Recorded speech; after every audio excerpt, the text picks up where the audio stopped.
The courtroom fell into an eerie silence. The judge, a tall, stern-faced man with a silver mane of hair, glared down at the man in the wheelchair before him. His lips curled in disdain as he leaned forward, tapping his gavel against the bench. "This is a court of law, not a charity house," Judge Malcolm snorted, his voice dripping with mockery. "I don't know who let you roll in here thinking you could play lawyer, but this isn't a joke." A low murmur rippled through the courtroom. The man sitting in the wheelchair, his back straight and his expression calm, didn't flinch. He had heard it all before: pity, mockery, disbelief. But never had he been dismissed so outright in a place where justice was supposed to be served. The judge scoffed again, shaking his head. What could a crippled ex-soldier possibly know about the law? "I suggest you find yourself a real attorney before I toss this case out of my courtroom." Gasps filled the air. Even the opposing attorney, a smug corporate lawyer in an expensive suit, arched an eyebrow at the judge's words. The man in the wheelchair slowly laced his fingers together, a small smirk forming at the corner of his lips. He lifted his chin, his sharp, knowing eyes locking onto the judge's. "Your Honor," he said, his voice carrying a quiet authority that sent a shiver down the spines of those present. "I believe you should check your records before you continue embarrassing yourself." Judge Malcolm frowned. "Excuse me?" The man leaned forward. "You may not recognize me, but 10 years ago, I won a case so legendary that it's still taught in law schools today. The case of U.S. v. Greystone Corporation. I am Jonathan Grayson." A collective gasp echoed through the courtroom. A few attorneys in the back whispered hurriedly among themselves. Judge Malcolm's face turned ghostly white. His hands trembled as he reached for the case files before him. His eyes scanned the documents, widening with every line. Beads of sweat formed on his forehead. No, that's impossible," the judge stammered. You're him?" Jonathan smirked, his confidence radiating through the room. "Yes, Your Honor," he said, his voice steady. "And I'm about to make sure justice is served." 2 weeks earlier, Jonathan wheeled himself through the grand doors of the courthouse, his mind focused. Today, he would be representing a man who had been wrongfully accused of fraud. A small business owner who was being crushed under the weight of a powerful corporation's greed. Jonathan had always fought for the underdog, both in the military and in the courtroom. As he rolled past security, he could hear whispers behind him. "Is that him? The veteran lawyer? I heard he was one of the best, but look at him. Can he even handle a case anymore?" Jonathan was used to it. People saw the wheelchair and made assumptions. They didn't see the sharp mind, the years of experience, the victories that had sent corporate giants running. His client, a nervous man named Thomas Reeves, met him outside the courtroom doors. His hands shook as he wiped sweat from his brow. "Mr. Grayson," Thomas stammered, "are you sure about this? The company hired the best lawyers money can buy. They even paid off some of the media to make me look guilty." Jonathan placed a reassuring hand on the man's arm. "Thomas, I've taken on worse," he said firmly. "We're going to win this case." Thomas swallowed hard and nodded. Inside the courtroom, the opposing counsel smirked as Jonathan wheeled himself to the front. "So, this is the legendary Jonathan Grayson?" The corporate lawyer sneered. "I expected more." Jonathan didn't dignify the insult with a response. He simply placed his files on the table and waited. Then, Judge Malcolm entered. Jonathan had never met the judge before, but the moment their eyes met, he knew this wasn't going to be easy. The judge's cold gaze flickered over him, filled with something close to disgust. Jonathan clenched his jaw. He had dealt with people like this before. He had faced worse, both in battle and in the courtroom. But he had never been mocked so publicly. As the case proceedings began, the tension in the room thickened. The opposing lawyer tried to discredit Jonathan at every turn, throwing jabs at his past, his disability, his ability to argue. Jonathan countered every attack with precision, his legal arguments sharper than a blade. But then came the moment that pushed everything over the edge. Judge Malcolm leaned forward, his lips twisting into a cruel smile. "I don't know why this man thinks he can practice law in his condition," the judge said loudly. "Perhaps we should wheel him out of here before he embarrasses himself any further." A wave of shocked gasps rippled through the room. Jonathan's fingers tightened into fists. He took a slow breath, his expression unreadable. Then, with perfect composure, he dropped the bombshell. He told them exactly who he was. Judge Malcolm paled. The courtroom held its breath. And in that moment, Jonathan knew he had the upper hand. Before the judge could recover, the door at the back of the courtroom burst open. A woman in a crisp black suit strode in, her heels clicking sharply against the floor.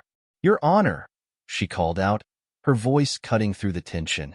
"We have a serious problem." Jonathan turned his head slightly, recognizing her immediately.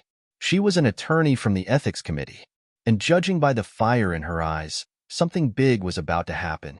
The courtroom stood still. The woman in the black suit moved with purpose, her sharp gaze locked onto Judge Malcolm. She stopped in front of the bench and set down a thick folder filled with documents. "Your Honor," she said, her voice steady but firm. "This court is now under immediate review by the Judicial Ethics Committee." Judge Malcolm's face darkened. "Excuse me," he snapped. Jonathan watched closely, his hands folded in his lap. He knew exactly what was happening. "You have been reported for multiple ethical violations," the woman continued, her expression unyielding, "including discrimination and public misconduct. There are records of complaints against you, some as recent as last month. And after today's display," she let her voice trail off, the weight of her words filling the silence.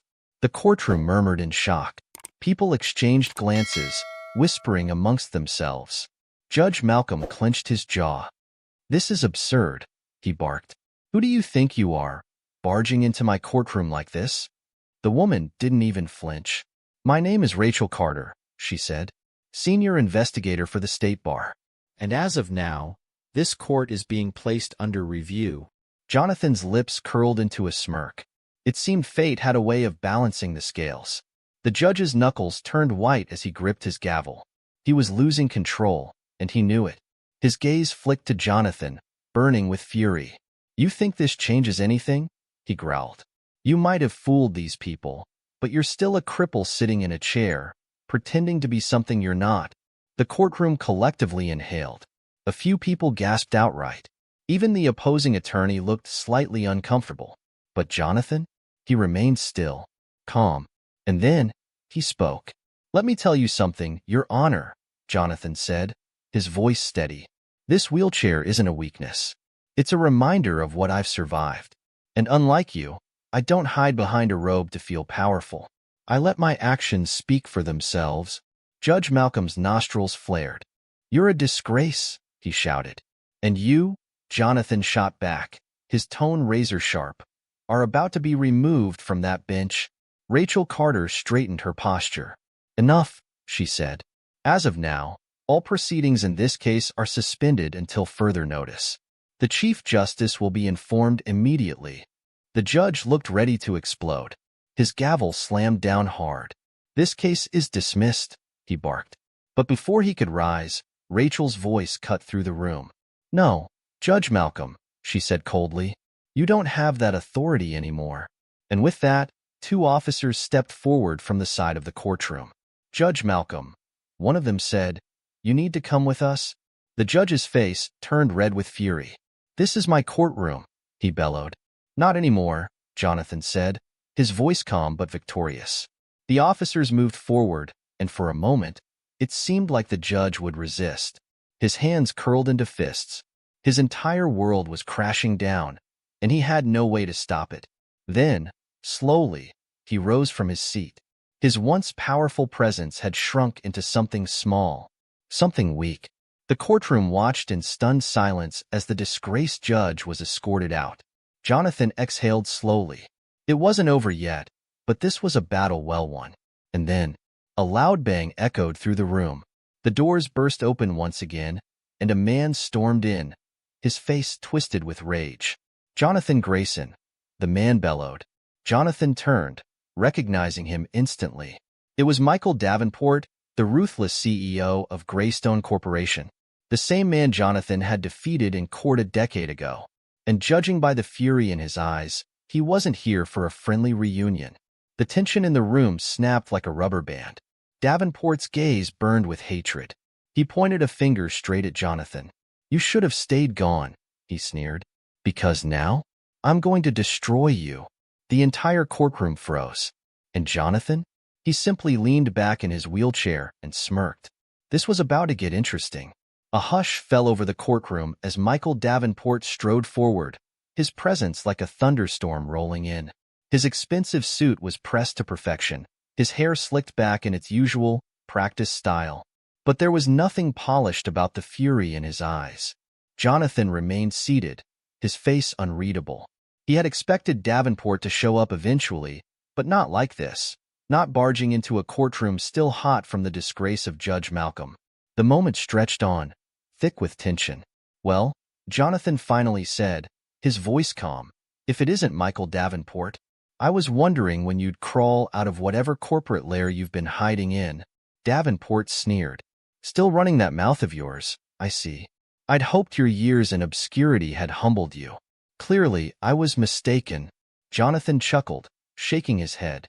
Obscurity? You must not read the legal journals. My name still carries weight, unlike yours, which has been attached to scandal after scandal. Davenport's expression darkened. He stepped closer, looming over Jonathan's wheelchair. You think you've won something today? You think taking down a washed-up judge means anything? He leaned in, his voice dropping to a whisper. You have no idea what's coming for you. Jonathan's smirk didn't waver. He met Davenport's eyes with steady confidence. If you're here to threaten me, you should know. I don't scare easy. Davenport laughed under his breath. Oh, I'm not here to threaten you, Grayson. I'm here to warn you. Jonathan arched an eyebrow. Is that so? Yes. Davenport straightened, adjusting his cuffs. This case you're fighting? It's already lost. I own the company pressing charges against your client. I own half the officials in this courthouse. You could be the best lawyer in the world, and it wouldn't matter. Jonathan's fingers drummed lightly against the armrest of his wheelchair. See, that's the problem with men like you, he said. You think power is about money, but power is about leverage. And right now, you don't have any. Davenport's jaw tensed. For the first time, a flicker of uncertainty crossed his face. Jonathan tilted his head. You barged in here, loud and angry, because you're scared. Because you know I've already won in ways you can't control. So go ahead, make your threats, throw your money around. None of it will save you when the law catches up. A muscle twitched in Davenport's cheek. His fists clenched at his sides. You talk too much, he muttered. And you're running out of things to say, Jonathan countered smoothly. The tension crackled like static electricity. Then, Davenport exhaled sharply and stepped back. He turned on his heel and started toward the exit, but not before throwing one last look over his shoulder. This isn't over, he promised. Jonathan smiled, but his eyes were sharp. It never is. Davenport stormed out, slamming the doors behind him. The room remained frozen for several beats. Then, slowly, the murmurs started again. Rachel Carter, the Ethics Committee investigator, cleared her throat. Well, that was dramatic. Jonathan chuckled. You get used to it. Rachel eyed him carefully. You do realize that man is dangerous, right? If he really has influence over this case, you could be in for a fight even you can't win. Jonathan's expression turned thoughtful. Maybe, he admitted. But I've never walked away from a fight just because it's difficult. Rachel sighed, rubbing her temples. Just be careful. Jonathan nodded, but said nothing. His client, Thomas Reeves, hurried up to him, looking both nervous and awed. Mr. Grayson, that was incredible, he said. But if Davenport is involved, does that mean I'm not giving up? Jonathan finished for him. They want us to think the case is lost, but that's just a tactic to make you panic. We stick to the plan. Thomas swallowed hard and nodded. Right. The plan. Jonathan glanced toward the doors where Davenport had disappeared. The battle was just beginning. But Jonathan wasn't worried. He was ready. That night, Jonathan wheeled into his home office, his mind still buzzing with the events of the day. He had known this case would be a challenge, but now it was something bigger. Davenport wasn't just a corrupt businessman. He was invested in this case. and that meant something was hiding beneath the surface. Something deeper than a simple fraud accusation. Jonathan flipped open his laptop and started digging. He pulled up the financial records of the corporation pressing charges against his client. Numbers flashed across the screen: profit margins, asset distributions, stockholder reports. Then, something caught his eye. A transfer. A large transfer. $2 million. Moved from an offshore account to a private firm under Davenport's control. Jonathan narrowed his eyes. "What are you up to?" he muttered. He traced the transaction, following the digital breadcrumbs. His fingers flew over the keyboard. His military training had taught him to look for patterns, and this wasn't just a business deal. It was hush money, and whoever got paid was hiding something big. Jonathan's heart pounded. He was onto something. But just as he clicked on the next file, his screen went black. A small, blinking message appeared. Access denied. Unauthorized attempt detected. Jonathan's breath slowed. His spine tingled with awareness. Someone had just noticed what he was doing, and they were warning him to stop. He exhaled and leaned back in his wheelchair. "Guess I just hit a nerve," he muttered. Then, a loud crash sounded from outside. Jonathan's head snapped up. His front window shattered as something heavy was thrown through it, landing with a dull thud in the middle of his living room. A brick, wrapped in a note. Jonathan wheeled forward, his pulse steady but alert. He reached down, picked up the note, and unfolded it. Only 4 words were scrawled in thick, black ink. "Back off or else." Jonathan stared at the words. Then, slowly, a small smile played at the corner of his lips. "They really don't know who they're messing with," he murmured. Because now, this wasn't just about winning a case. This was personal. Jonathan held the note between his fingers, his eyes scanning the sharp, hastily written words. "Back off or else." A lesser man might have felt fear creep into his bones. But Jonathan? He felt alive. He let out a slow breath, rolling his shoulders. The battlefield had simply shifted. Instead of dirt and bullets, it was legal loopholes and corporate corruption. But the fight was the same, and he had never been one to back down. He turned his wheelchair toward the front door, his mind running through the possibilities. Was this Davenport's doing? Or had Jonathan uncovered something even bigger than he'd realized? A sound outside caught his attention. Footsteps, light, cautious. Someone was still out there. Jonathan's hand instinctively reached for the small drawer in his desk, where he kept his insurance policy, a military-grade combat knife.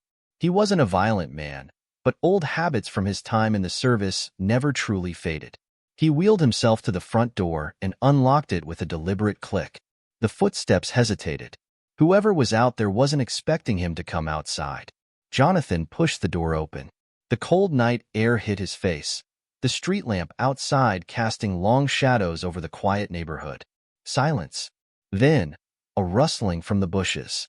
Jonathan's grip on his knife tightened. "I know you're there," he called out, his voice calm but firm. "You've got 3 seconds to show yourself, or I start calling in favors from some very scary people." A beat of hesitation. Then, a figure stepped out of the shadows. Jonathan tensed. It was a woman. She wore a dark hoodie, her face partially obscured by the hood's shadow. Her stance was wary, her hands raised slightly to show she wasn't armed. Jonathan narrowed his eyes. "Who are you?" The woman exhaled sharply. "Someone who just saved your life," she muttered. Jonathan arched an eyebrow. "That brick through my window was your idea of a favor?" She scoffed. "No, that was a warning from the people you're digging into. And trust me, that's the nice version." Jonathan studied her carefully. She was young, mid-20s at most. Her dark eyes flicked toward his broken window, then back to him. "They wanted to send you a message," she continued. "I figured a brick was better than what they were originally planning." Jonathan's blood ran cold. He had faced countless enemies, but threats against his home, against his life, always carried a different weight. He set his jaw. And what exactly were they planning? The woman hesitated. "Let's just say, you wouldn't be alive to read the note." Jonathan's fingers tightened around the armrest of his wheelchair. This wasn't just a corporate fight anymore. This was something bigger, something deadly. He inhaled deeply, forcing himself to remain calm. "Who are they?" The woman shook her head. You're not ready to know that yet. Jonathan let out a dry chuckle. I think I'm past the not ready stage. The woman exhaled, looking conflicted.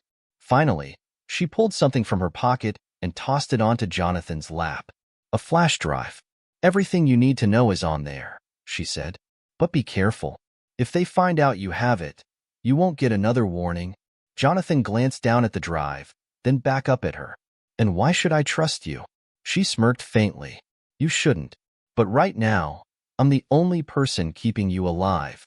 With that, she turned and disappeared into the darkness, her footsteps fading into the night.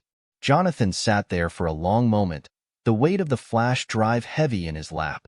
Then, slowly, he wheeled himself back inside, locking the door behind him. He had a case to win. But now, he had a conspiracy to unravel. The next morning, Jonathan sat in his office, the flash drive plugged into his computer. He watched his files loaded onto his screen. Dozens of documents, hidden transactions, confidential emails. His suspicions were right. Davenport wasn't just trying to win a case. He was covering something huge. Jonathan's eyes scanned over one particular document, an internal memo marked confidential. His breath caught. The document outlined illegal offshore accounts, bribes to government officials, and falsified reports.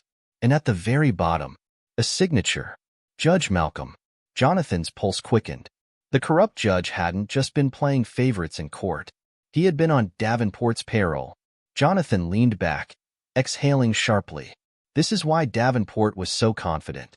He had judges, corporate lawyers, and entire networks working to keep their crimes buried. But now, Jonathan had proof. He reached for his phone. He needed to get in touch with Rachel Carter. She needed to see this. Before he could dial, bang! A gunshot shattered the morning stillness. Jonathan ducked instinctively, rolling his wheelchair away from the window. Glass exploded as a bullet tore through the frame, embedding itself in the opposite wall. They just tried to kill me. Jonathan's heart pounded. He kept low, his mind racing. He had to move, had to get out. Then, his phone buzzed. An unknown number. He hesitated, then answered. A distorted voice came through the line. You should have stayed retired, Grayson. The call ended. Jonathan sat there, breathing hard. He looked at the shattered window, the bullet hole in his wall. Then, he looked at the flash drive still plugged into his computer. His smirk returned. They just made their biggest mistake. Because now, it wasn't just his life on the line. It was justice itself. Jonathan sat motionless, his breathing slow and steady as he processed what had just happened. The bullet had barely missed him. The shattered window let in a cold morning breeze, carrying the scent of gunpowder and fresh danger. He glanced at the bullet hole in the wall, then at the flash drive still plugged into his laptop. The message was clear. Whoever was behind this knew what he had uncovered, and they wanted him dead before he could use it. Jonathan tightened his grip on his phone. He had faced enemy fire before, but this was different. In war, you could see the battlefield. Here, the enemy was hiding in the shadows, striking from a distance. His phone buzzed again. Another unknown number. This time, he answered immediately. You missed, he said coolly. Silence. Then, a low chuckle. For now, the distorted voice replied. But I never miss twice. Jonathan smirked, despite the adrenaline coursing through his veins. Then I guess I better make this next part count, huh? A pause. Then, click. The line went dead. Jonathan exhaled. They weren't just trying to scare him. They intended to silence him permanently. And that meant only one thing. He had to move. Now, with military precision, Jonathan moved through his home, grabbing only the essentials, his laptop, the flash drive, and a small locked case from his closet. He wheeled himself into the garage, pressing a hidden panel on the wall. A section of the floor clicked open, revealing a compartment beneath the concrete. Inside sat a sleek, black SUV, reinforced with bulletproof glass. Jonathan smirked. Old habits die hard. He had prepared for the worst long before the worst had found him. With swift efficiency, he transferred his things into the vehicle, then rolled himself inside. The SUV had been modified for his needs, military-grade controls that allowed him to drive without needing to leave his wheelchair. As he pulled onto the road, his mind was already working on his next move. Rachel Carter. She needed to see the files. She was the only one who could help him expose this conspiracy legally before his enemies made another move. He dialed her number as he sped down the road. She picked up almost instantly. Grayson? It's too early for... Somebody just put a bullet through my window, he interrupted. We need to meet. Now. Silence. Then, Rachel's voice turned sharp. Where are you? On the move. I have proof that Judge Malcolm was on Davenport's payroll. It's bigger than we thought. A pause. All right. There's a safe house on the west side of town. Texting you the address now. Get there fast. Jonathan hung up and floored the gas pedal. But just as he rounded a corner, a black SUV pulled up behind him. Then another. Jonathan's jaw clenched. They weren't wasting time. 2 vehicles. Tinted windows. Moving fast. And then, the first SUV rammed into him. His own vehicle lurched forward, tires screeching. His hands gripped the steering controls tightly. The second SUV sped up alongside him. The window rolled down, and a gun barrel emerged. Jonathan swerved just as the first shot rang out, missing his front tire by inches. All right, he muttered. Guess we're doing this the hard way. He twisted the steering control sharply, sending his SUV into a spin. The 2 vehicles flanking him hesitated, just long enough for Jonathan to hit a hidden switch on his dashboard. From the back of his SUV, a burst of spike strips ejected onto the road. The first pursuing vehicle hit them hard. Tires exploded. The driver lost control, swerving violently before smashing into a parked truck. 1 down. The second SUV, however, kept coming. Jonathan's eyes flicked to the rearview mirror. The gunman leaned out the window again. Jonathan slammed the brakes. The gunman, caught off guard, fired wildly, but the shot missed as the second SUV skidded past him. Jonathan floored the accelerator. His reinforced bumper smashed into the side of the second vehicle, sending it crashing into the divider. The air filled with the screech of metal. Jonathan didn't look back. He gunned the engine and disappeared down the road. 15 minutes later, Jonathan pulled into a secluded parking lot behind an abandoned warehouse. Rachel was already waiting, her hands stuffed in the pockets of her black trench coat. Her sharp eyes scanned him as he rolled out of the SUV. You look like hell, she said. Jonathan chuckled. Good to see you too. She glanced at his bulletproof vehicle, the fresh dents and scrapes from the chase. I assume that's not from a fender bender. Jonathan sighed. Davenport's people tried to run me off the road. They're getting desperate. Rachel's face darkened. Then we need to move fast. Do you have the files? Jonathan pulled the flash drive from his pocket and handed it over. Everything's on there. Offshore accounts, bribery, and Malcolm? He was in deep. Rachel took the drive, nodding grimly. This could bring them all down. That's the plan, Jonathan said. But before Rachel could respond, her phone rang. She frowned and answered. Carter. A pause. Then, her eyes went wide. What? She whispered. Jonathan watched as her expression turned to stone. She hung up and looked at him. They found Thomas Reeves, she said, her voice tight. Jonathan's stomach dropped. What do you mean found? Rachel swallowed. He's dead. Silence. A cold rage settled into Jonathan's chest. Thomas had trusted him, had believed in him, and now he was gone. Rachel exhaled, shaking her head. This isn't just a legal case anymore. It's a war. Jonathan's jaw tightened. Then let's make sure we win. Because now, this wasn't just about justice. This was about revenge. The weight of Thomas Reeves' death hung over Jonathan like a storm cloud. The man had come to him for help, had believed in him, and now he was dead. Murdered. Rachel paced beside the SUV, gripping the flash drive tightly. This is escalating too fast, she muttered. Davenport's making moves like he knows we're closing in. Jonathan exhaled slowly. Because we are. Rachel shook her head. You don't get it. Killing Thomas? That's not just a message, it's a statement. They're wiping out loose ends. Jonathan's jaw clenched. Then we need to hit them before they hit anyone else. Rachel sighed, rubbing her temples. You're not hearing me, Grayson. If Davenport has the power to eliminate witnesses this quickly, we could be next. Jonathan's eyes darkened. Then let him try. Rachel groaned. Oh, great. The legendary Jonathan Grayson, military hero, fearless lawyer, still allergic to self-preservation. Jonathan smirked, but there was no humor in it. I just don't like bullies. Rachel exhaled sharply, but he could see the fire in her eyes. She might have been worried, but she wasn't about to back down either. She lifted the flash drive. I'll get this to the ethics committee, she said. We need to move fast before Davenport can cover his tracks. Jonathan nodded. And I'm going to find out who pulled the trigger on Thomas. Rachel's eyebrows shot up. You what? I have contacts, Jonathan said.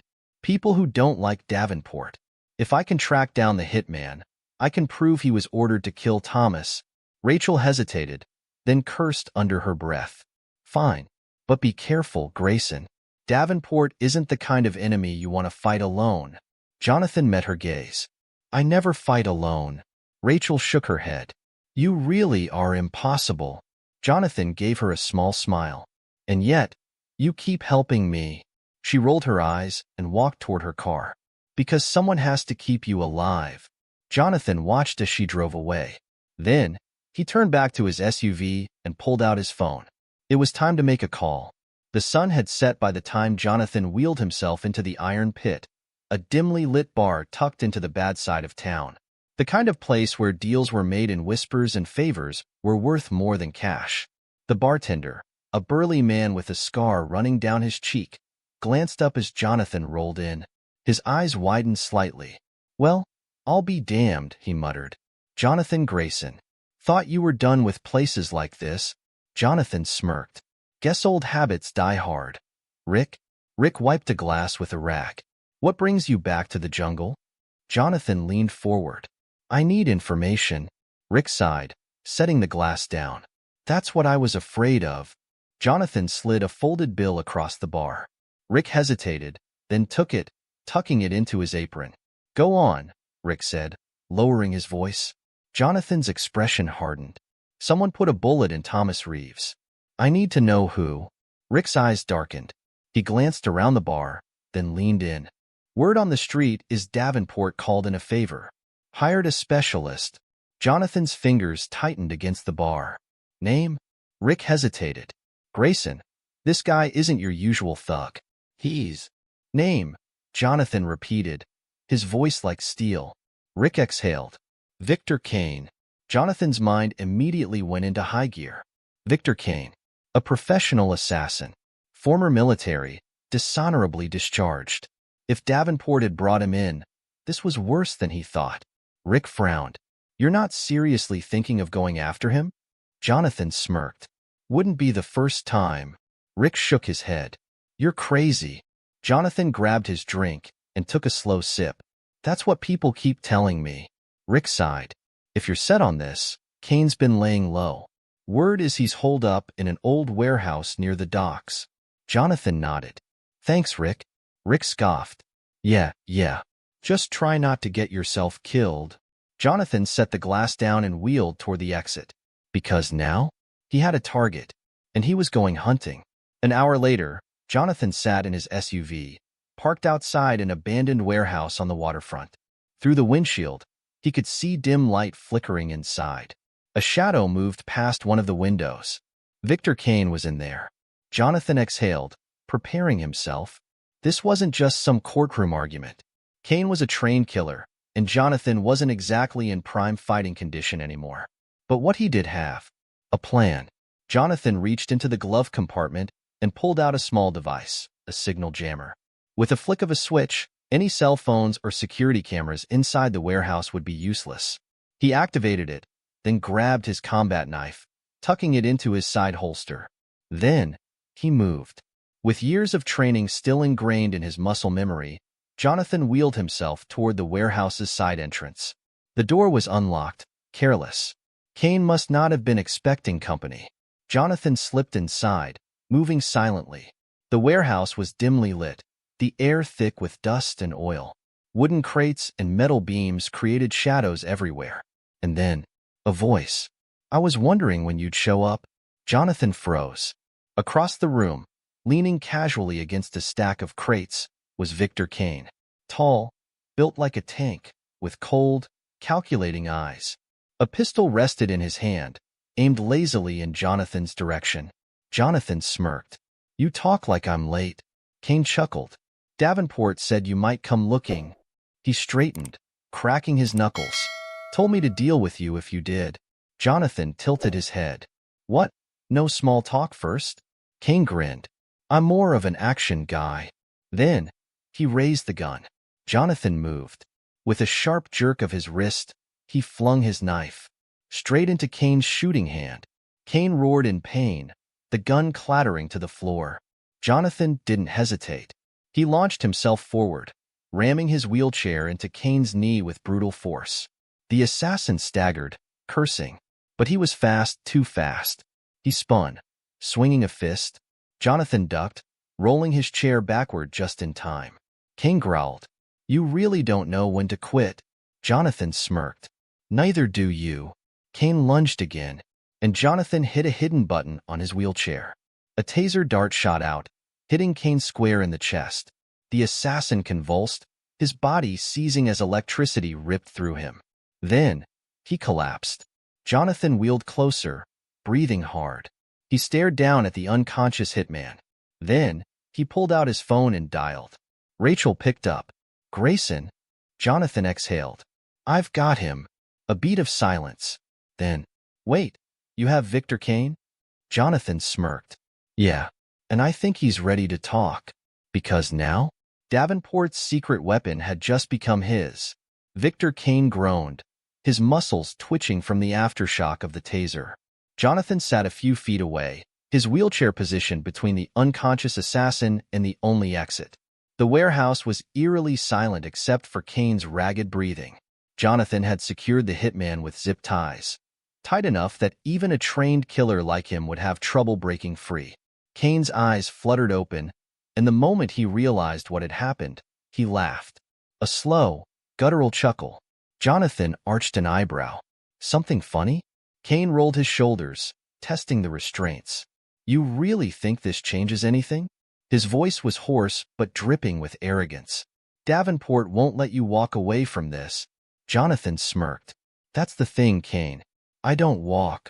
Kane's grin faltered, just slightly. Jonathan leaned forward. "But I do win. And right now, you have two choices. Talk, or I make sure you're the next loose end Davenport ties up." Kane scoffed. "Please. I've dealt with worse than you." Jonathan's smirk didn't waver. "Maybe, but I did just take you down, didn't I?" Silence. Kane exhaled through his nose, eyes narrowing. Jonathan continued.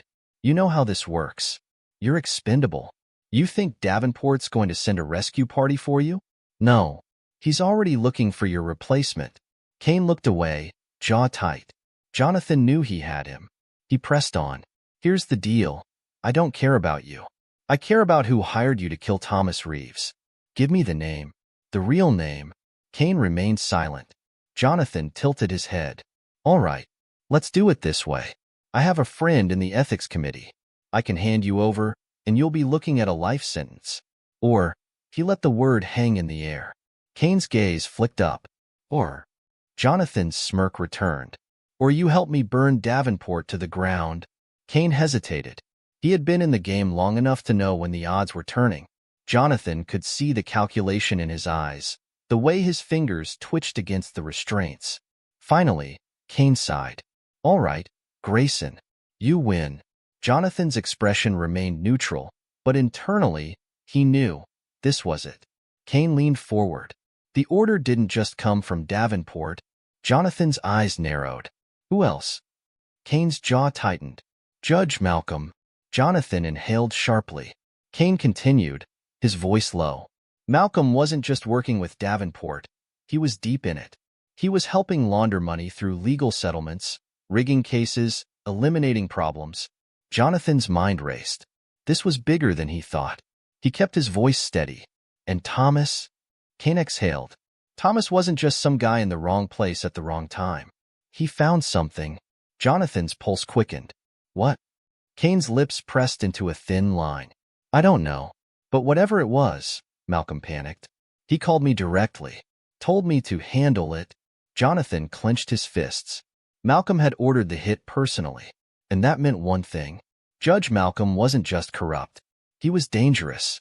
Jonathan exhaled, processing the information. He needed to act fast. Rachel had the flash drive, but this changed everything.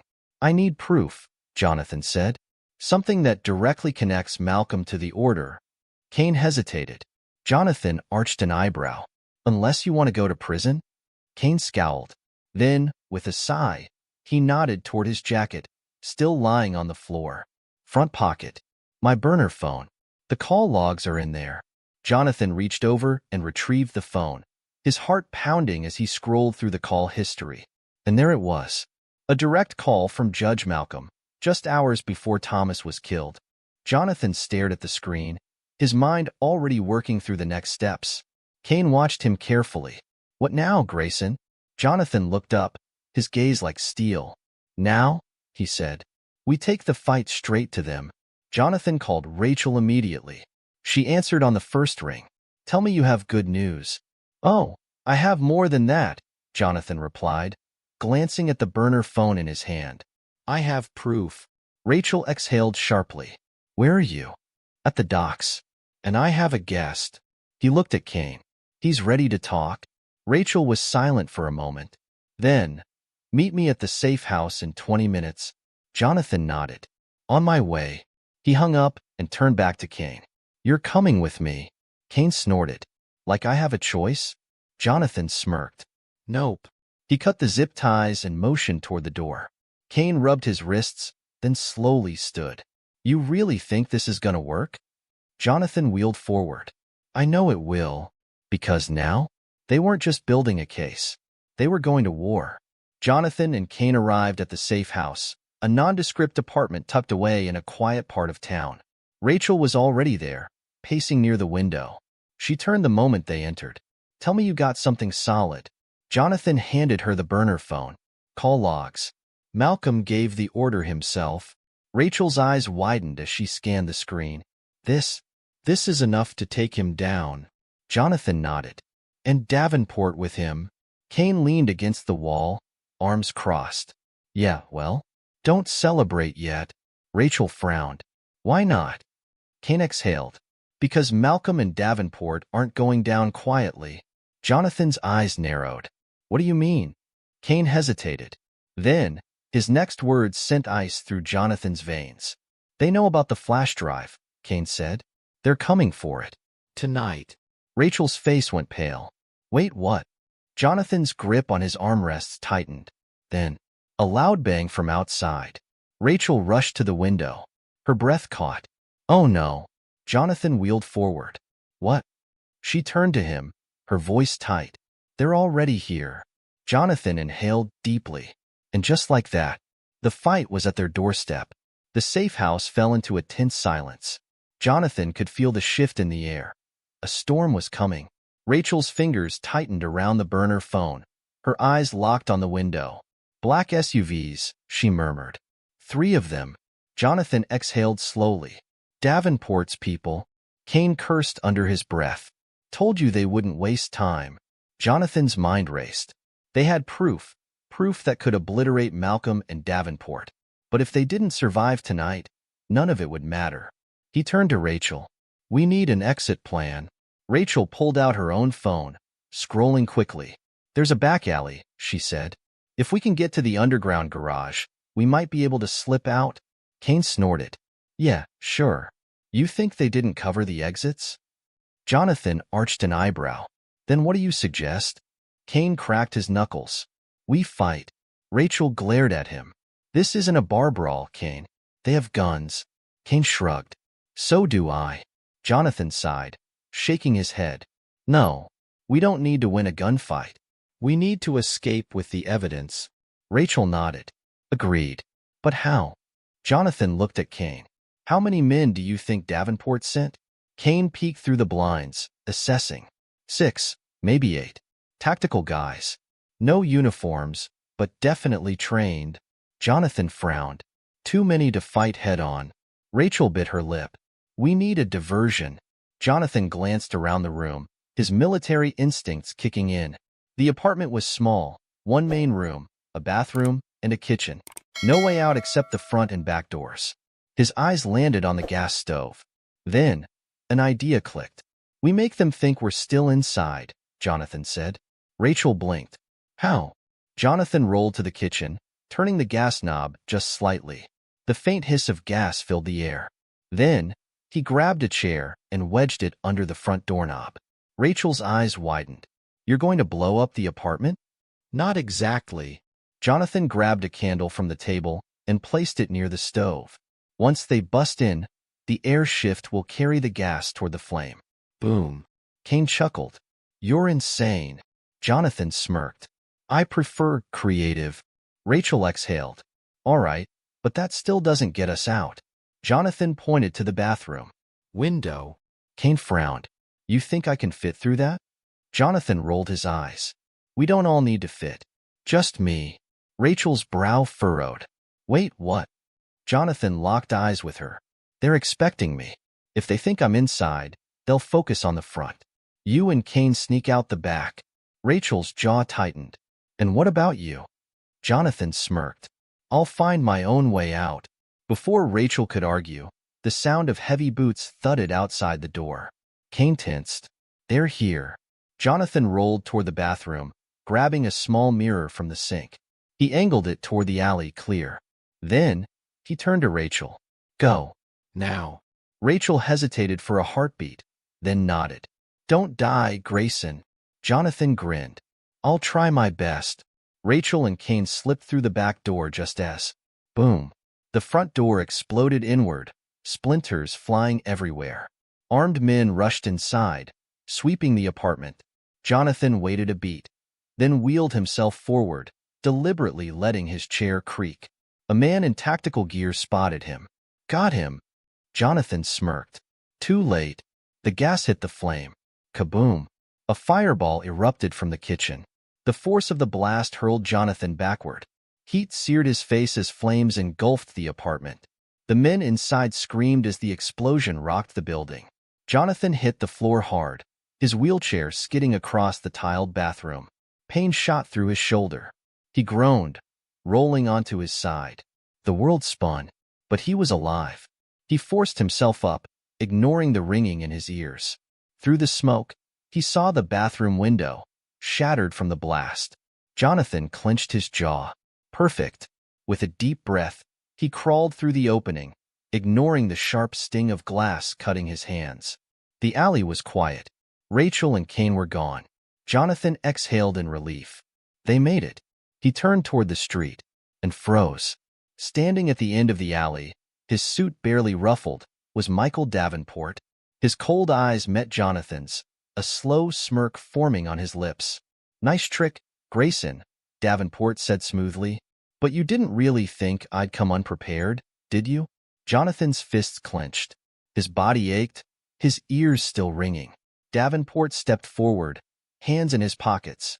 "You've been a thorn in my side for a long time," he mused. "But this little game? It's over." Jonathan smirked, despite the pain. "Funny. I was just thinking the same thing." Davenport chuckled.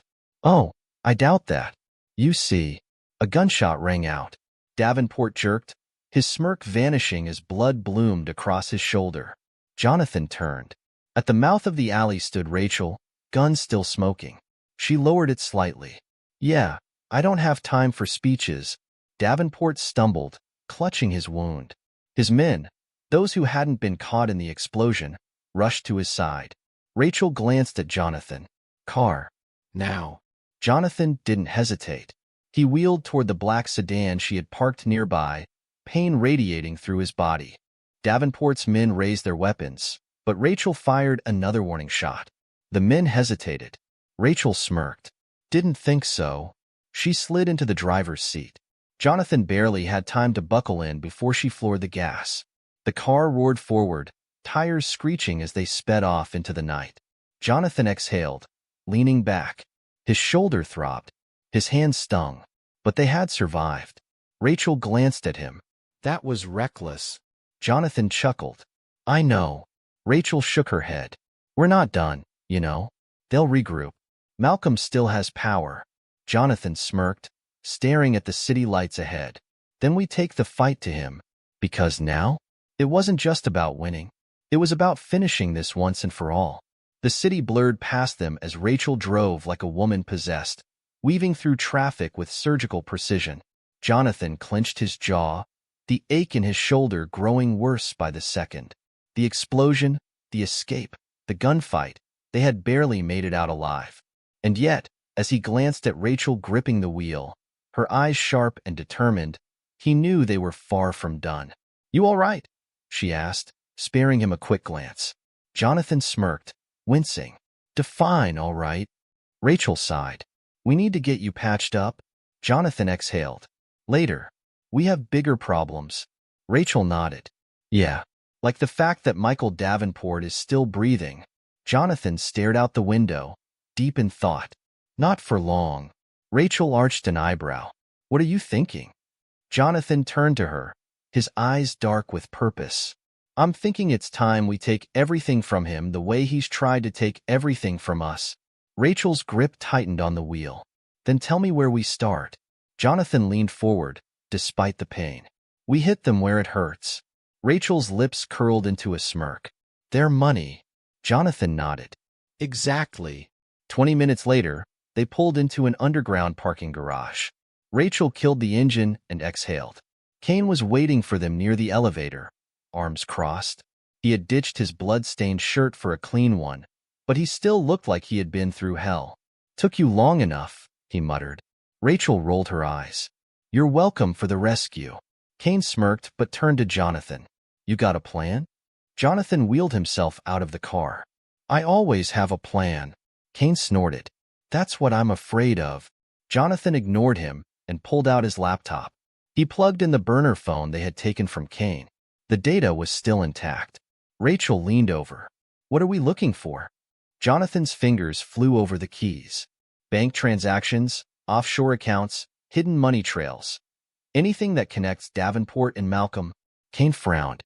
"You really think you can find something big enough to take them down?" Jonathan smirked. "I know I can." A few moments passed in silence, the only sound the tapping of keys. Then, Jonathan froze. His eyes locked onto the screen. Rachel frowned. "What is it?" Jonathan exhaled sharply. "A transfer." Kane peered over. "Yeah, so? They're rich. I'm sure there are plenty of transfers." Jonathan's smirk returned. "Not like this one." Rachel leaned in. "Talk to me." Jonathan turned the laptop so they could see. "Look at this. $10 million. Moved from a corporate account under Davenport's name into a private security firm." Rachel's eyes widened. "A hit squad." Jonathan nodded. "Exactly. And guess where the money went after that?" Kane's jaw clenched.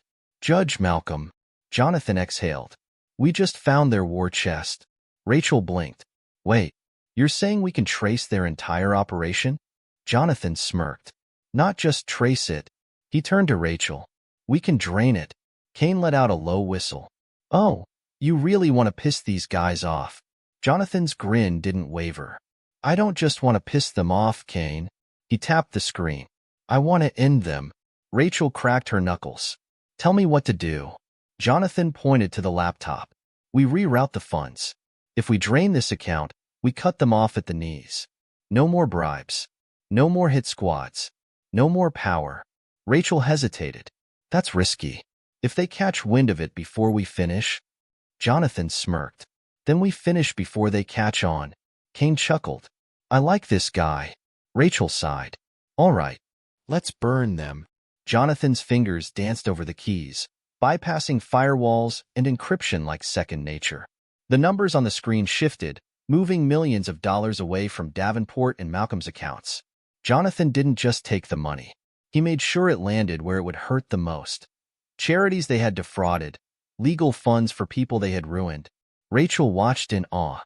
"You're really doing it." Jonathan smirked. "I told you. Leverage beats money every time." Kane chuckled. "You know, for a lawyer, you think like a criminal." Jonathan shrugged. "I think like a soldier." Rachel nodded. "We're almost done. Just a few more." A sudden beep from Jonathan's laptop cut her off. Rachel frowned. "What was that?" Jonathan's smirk faded. They found us. Kane cursed. How bad? Jonathan's eyes flicked over the screen. Bad.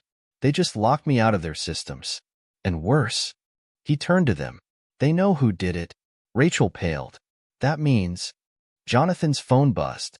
An unknown number. He answered. A voice crackled through the speaker. You just made a very big mistake, Grayson. Jonathan's lips curled into a smirk. I make a lot of those. The voice on the other end was cold. This one? You won't live to fix. The line went dead. Rachel and Kane exchanged uneasy glances. Then, a loud crash from outside. Rachel rushed to the parking garage exit, peering out. Her face went white. Jonathan. Jonathan wheeled closer. Black SUVs were pulling in, headlights blinding in the dim light. And stepping out of the lead vehicle, Judge Malcolm, dressed in his judicial robes, a smug grin stretched across his face. Surrounded by armed men, Kane let out a low whistle. Well, that's not good. Jonathan exhaled, rolling his shoulders. No, he murmured. It's perfect. Rachel shot him a look. How in the hell is this perfect? Jonathan smirked. Because now? He turned toward Malcolm. They have nowhere left to hide. The doors to the SUVs slammed shut. Malcolm's men advanced. Rachel's gun was already in her hand. Kane cracked his knuckles. Jonathan tightened his grip on his wheelchair. This was it. The final battle had begun. The parking garage felt like a battlefield waiting to explode.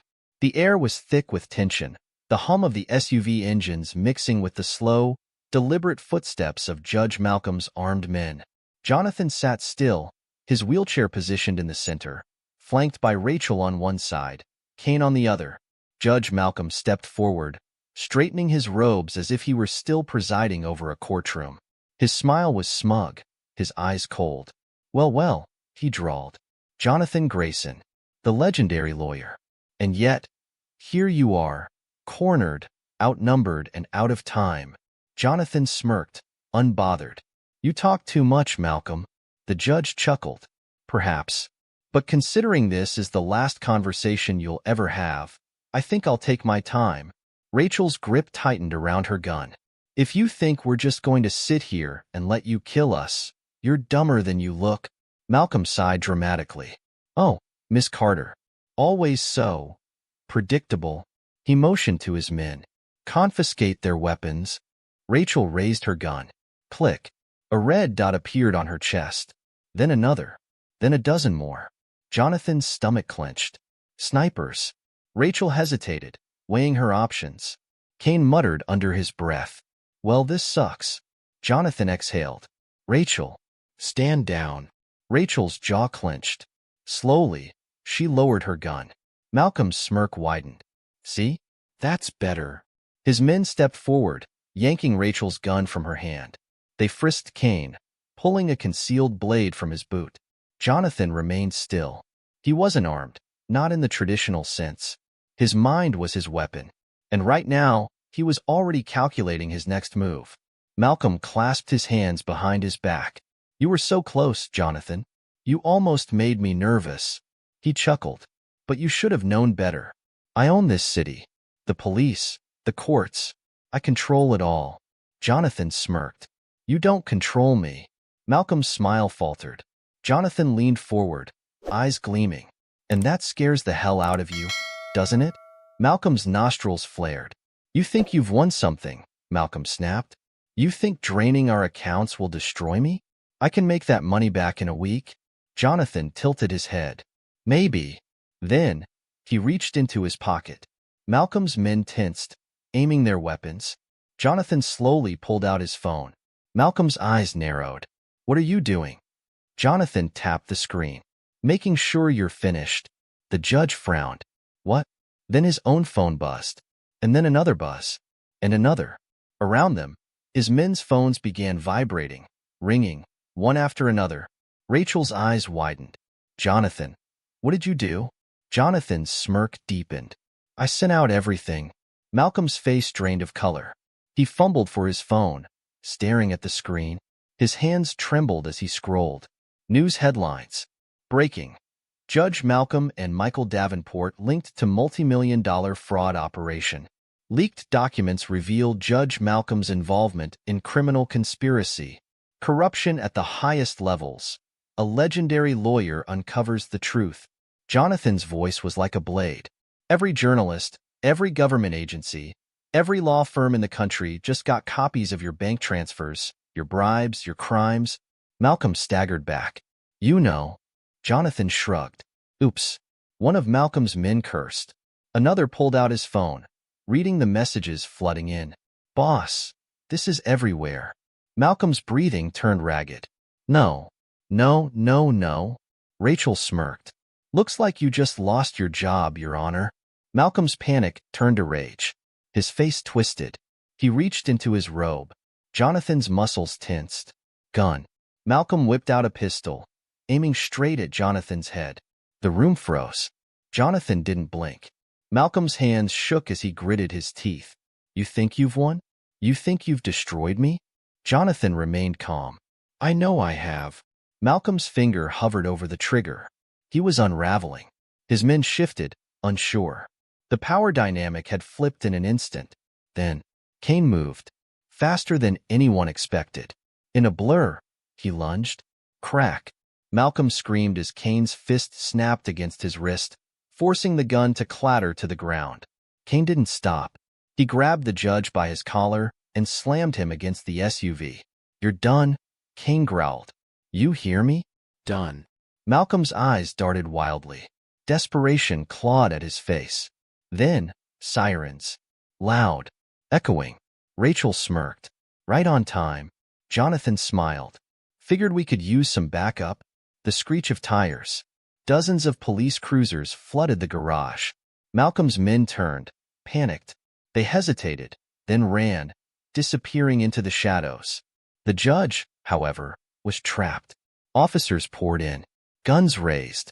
Judge Malcolm, hands in the air. Malcolm froze. Jonathan wheeled forward, his voice quiet but lethal. You always thought you were untouchable. He tilted his head. Guess you were wrong. Malcolm's face collapsed in on itself. The officers swarmed in, slamming him against the hood of the SUV. Rachel exhaled, shaking her head. That was satisfying. Jonathan smirked. Told you we'd win. Kane rolled his shoulders. You're insane, Grayson. Jonathan shrugged. And yet it worked. Rachel crossed her arms. So, what now? Jonathan leaned back, breathing deeply. Now. He smiled. We finished this, because Malcolm might have been caught, but Davenport was still out there, and Jonathan was going to make sure he went down next. Judge Malcolm was finished. Jonathan watched as the disgraced judge was hauled into the back of a police cruiser, his face pale and void of its usual arrogance. The sirens echoed in the parking garage, blue and red lights flashing across the cold concrete. Rachel let out a breath, rubbing her temple. One down. Kane scoffed. One big one. Jonathan smirked. Not big enough, because Michael Davenport was still out there. And Jonathan knew Davenport wasn't the type to run. He was the type to retaliate. Jonathan turned to Rachel. How long before the feds pick up on this? Rachel checked her phone, scanning through the flood of notifications. They already have. This is everywhere. The Justice Department, the FBI, hell, even the Attorney General's office just issued a statement. Malcolm is done. Jonathan nodded. Good. Rachel hesitated. But that also means Davenport knows. Jonathan's smirk didn't waver. That's what I'm counting on. Rachel frowned. Wait, you want him to come after you? Jonathan shrugged. He was going to anyway. I just made sure he has no choice but to come now. Kane snorted. Remind me never to piss you off, Grayson. Rachel shook her head. All right. What's the plan? Jonathan turned his wheelchair slightly, glancing at the police cruisers speeding away. The plan is simple. He looked at Rachel. We make Davenport think he still has a chance to fix this. Rachel's eyebrows furrowed. How? Jonathan smirked. By offering him a way out. Kane narrowed his eyes. You're setting a trap. Jonathan nodded. Exactly. Rachel frowned. And what if he doesn't take the bait? Jonathan's smile turned razor-sharp. He will. 1 hour later. Jonathan sat in a high-rise penthouse, staring out the window at the glowing city skyline. The room was empty except for him and the burner phone on the glass table in front of him. Rachel and Kane were close, watching from a safe distance, ready to move the second things went south. Jonathan exhaled, cracked his knuckles, and dialed the number. Davenport picked up on the first ring. "You have some nerve, Grayson," Davenport's voice growled. Jonathan smirked. "And you have a problem." Silence. Jonathan continued. "Malcolm is gone. His assets are frozen. Every dirty deal he's ever made is public. His connections are jumping ship." He let the words sink in. "Including yours." Davenport's voice was eerily calm. "So what do you want, Jonathan?" Jonathan leaned forward. "A meeting." Davenport chuckled darkly. "You want to meet me? After everything you've done?" Jonathan smirked. "I want to offer you something." Davenport hesitated. "I'm listening." Jonathan let his voice drop. "A way out." Silence. Then, "Where?" Davenport asked. Jonathan gave him an address. "A rooftop in the city's industrial district."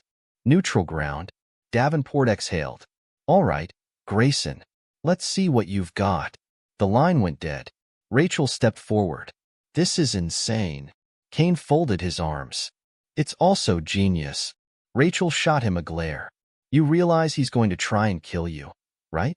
Jonathan smirked. "I'm counting on it, because tonight, this ended. One way or another." Midnight, the rooftop. The wind howled across the rooftop, carrying the scent of rain. The city lights stretched below, glittering against the darkness. Jonathan sat at the edge of the rooftop, calm, waiting. Footsteps echoed behind him. Michael Davenport emerged from the stairwell, flanked by 4 armed men. He adjusted his cufflinks, his expression unreadable. "You really have a death wish, don't you?" Jonathan smirked. "You showed up?" Davenport exhaled. "So, let's hear it. What's this way out you're offering?" Jonathan met his gaze. "Surrender." Davenport laughed. Loud, amused, like Jonathan had told the best joke he'd ever heard. "You think I'm going to surrender?" Davenport grinned. "I have more money than God. I have men who would die for me, and I—" Jonathan held up a hand. Davenport paused. Jonathan tilted his head. "Did you really think I'd come alone?" Davenport's grin faltered. From the shadows, red laser sights lit up his men. Snipers. Kane's voice crackled through Jonathan's earpiece. "We've got eyes on every one of them. Say the word." Davenport's jaw clenched. Jonathan smirked. "Your money? Gone.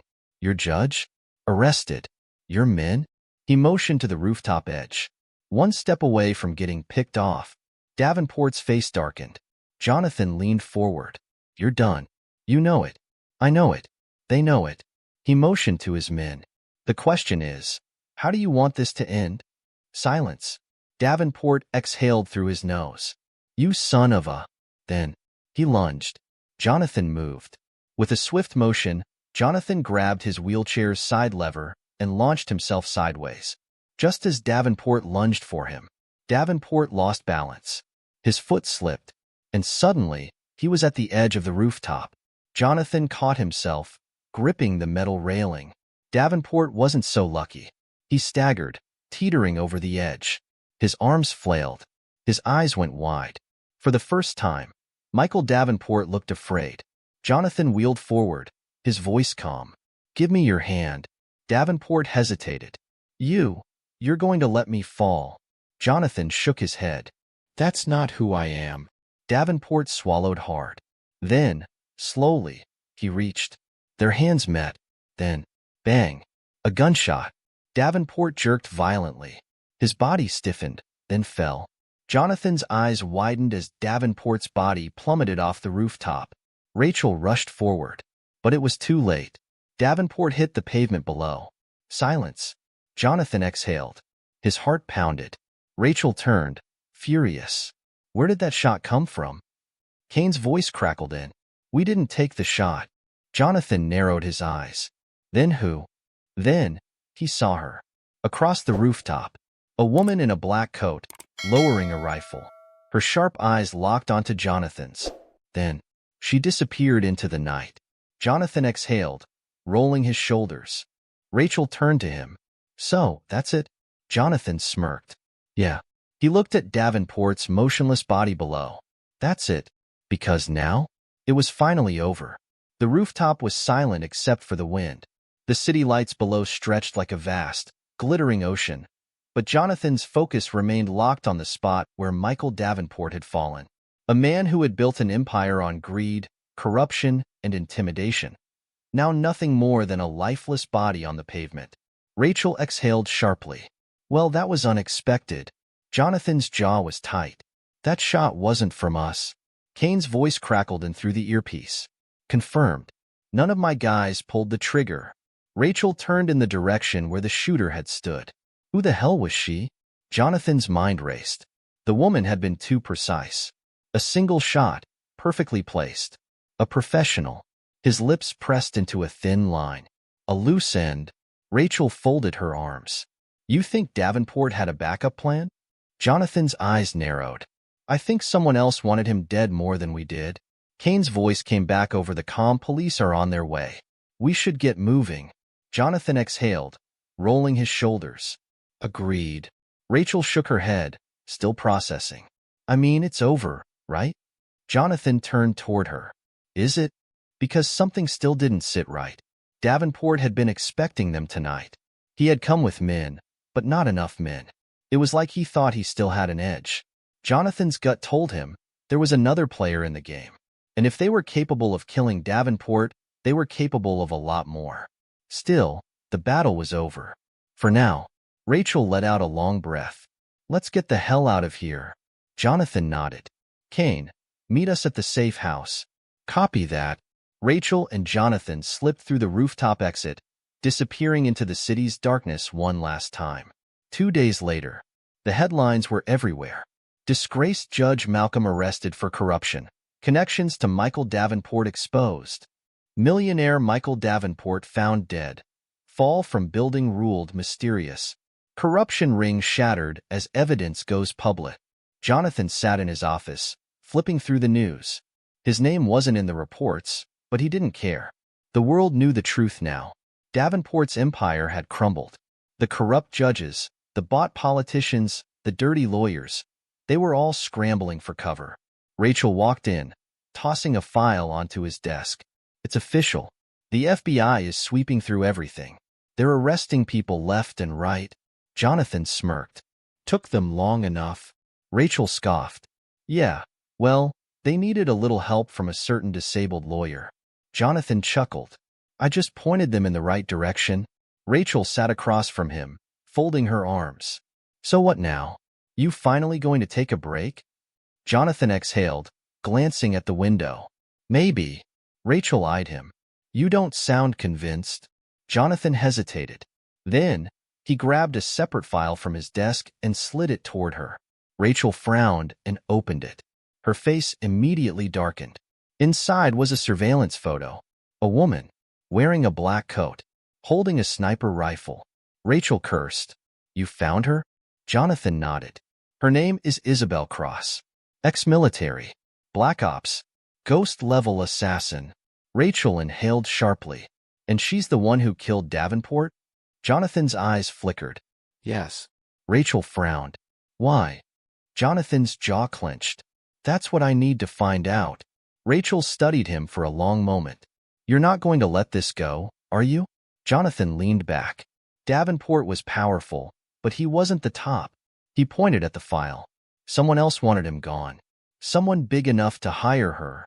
Rachel sighed. You just can't enjoy a win, can you? Jonathan smirked. Not when the game's still going.